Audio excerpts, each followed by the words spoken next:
പ്രത്യേകിച്ച് ഒരു വനിതാ മന്ത്രിക്ക് നേരെ കേരള ചരിത്രത്തിൽ തന്നെ ആദ്യമായിട്ടാണ് ഇങ്ങനെ ഒരു പൈശാചികമായ അക്രമം നടത്തുന്നത്.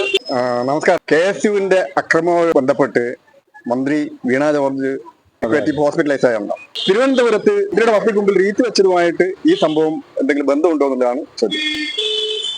വളരെ ബോധപൂർവം തന്നെ തിരുവനന്തപുരത്തായാലും കണ്ണൂരിലായാലും കേരളത്തിന്റെ വിവിധ മേഖലകളിൽ ഇതുപോലെ മന്ത്രിമാർക്കും മറ്റ് ജനപ്രതിനിധികൾക്കും നേരെ അക്രമങ്ങൾ അഴിച്ചുവിടുക എന്നുള്ളത് കോൺഗ്രസിന്റെയും അതുപോലെ യൂത്ത് കോൺഗ്രസിന്റെയും KSU ഉൾപ്പെടെയുള്ള രാഷ്ട്രീയ പാർട്ടിയുടെ നേതൃത്വം തന്നെ ആലോചിച്ചെടുത്തിട്ടുള്ള ഒരു തീരുമാനമാണ് എന്ന് കരുതേണ്ടിയിരിക്കുന്നു.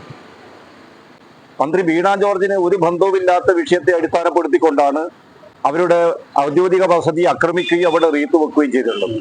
കേരളത്തിലാകെ തന്നെ അതൊരു വലിയ ചർച്ചയാവുകയും പ്രതിഷേധങ്ങൾ ഉയരുകയും ചെയ്യുന്ന ഒരു സാഹചര്യത്തിലാണ് ഇന്നലെ വൈകുന്നേരം കണ്ണൂരിൽ വിവിധ ഉദ്ഘാടന പരിപാടിയിൽ പങ്കെടുത്തുകൊണ്ടിരുന്ന ബഹുമാന്യായ മന്ത്രിക്ക് നേരെ വ്യക്തിപരമായ അധിക്ഷേപം ഉൾപ്പെടെ നടത്തിക്കൊണ്ടാണ് അക്രമം നടത്തിയിട്ടുള്ളത്.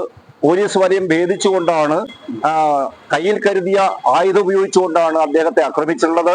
അതിൽ പരിക്കുപറ്റി ജില്ലാ ആശുപത്രിയിൽ അതിനെ തുടർന്ന് കണ്ണൂർ പരിയാരം മെഡിക്കൽ കോളേജിലും അദ്ദേഹം ചികിത്സയിലാണ്. ഒരു മന്ത്രിക്ക് നേരെ, പ്രത്യേകിച്ച് ഒരു വനിതാ മന്ത്രിക്ക് നേരെ കേരള ചരിത്രത്തിൽ തന്നെ ആദ്യമായിട്ടാണ് ഇങ്ങനെ ഒരു പൈശാചികമായ അക്രമം നടത്തുന്നത്.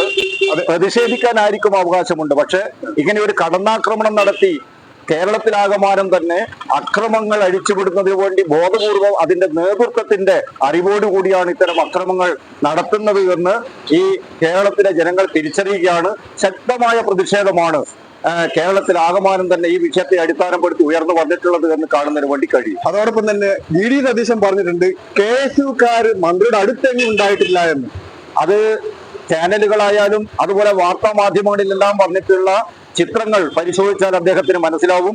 വളരെ വ്യക്തമായി തന്നെ ഒളിച്ചിരുന്നുകൊണ്ട് അദ്ദേഹത്തിന് മന്ത്രിക്ക് നേരെ ചാടി വീഴുന്ന നിലയിൽ അക്രമോത്സവമായിട്ടാണ് ആ പ്രവർത്തനം അവിടെ നടന്നിട്ടുള്ളത്. എല്ലാ ചാനലുകളും വാർത്താ മാധ്യമങ്ങളും കാണുന്നവർക്ക് മനസ്സിലാവും. എന്തു തന്നെ എല്ലാ കഥകളും കള്ളത്തരങ്ങൾ പ്രചരിപ്പിച്ചാലും ഇത് മറച്ചു വെക്കാൻ വേണ്ടി കഴിയില്ല. ശക്തമായ പ്രതിഷേധം തന്നെയാണ് കേരളത്തിൽ ഉയർന്നു വന്നിട്ടുള്ളത്. ഷാഫി പറമ്പിൽ പറഞ്ഞ എന്താണെന്ന് വെച്ചാല് കഴുത്തിന് പിടുത്തം പിന്നീട് ഉണ്ടാവും, ഇപ്പോഴുണ്ടായിട്ടില്ല, അത് പിന്നീട് ഉണ്ടാവും എന്ന രീതിയിൽ ഒരു പ്രസ്താവന ഇറക്കിയിട്ടുണ്ട്. അതേ കുറിച്ച് എന്താ പറയാ? ഷാഫി പറമ്പിലിന്റെ പോലുള്ള അതിന്റെ യൂത്ത് കോൺഗ്രസിന്റെയും കോൺഗ്രസിന്റെ നേതാക്കന്മാരാണ് കേരളത്തിൽ മാതൃകയാക്കേണ്ടത് എന്ന് ഈ കേരളത്തിലെ ജനം ശ്രദ്ധിച്ചു കൊണ്ടിരിക്കുകയാണ്. രാഹുൽ മാങ്കൂട്ടവും ഷാഫി പറമ്പിലുമാണ് കേരളത്തിലെ കോൺഗ്രസിനെ നയിച്ചുകൊണ്ടിരിക്കുന്നത്. അവരുടെ വ്യക്തിപരമായും സാമൂഹ്യമായിട്ടുള്ള ഇടപെടലുകൾ കേരളത്തിലെ ജനങ്ങൾ കാണുകയും കേൾക്കുകയും അതിന്റെ പരിണിതഫലം അനുഭവിച്ച ഈ കേരളത്തിലെ സ്ത്രീകൾ ഉൾപ്പെടെ എന്താണ് പ്രതികരിച്ചിട്ടുള്ളതെന്ന് അറിയാം. അത്തരം കാര്യങ്ങളൊന്നും ഞാൻ ഈ സമയത്ത് ഇവിടെ വിശദീകരിക്കണമെന്ന് ഞാൻ ഉദ്ദേശിക്കുന്നില്ല.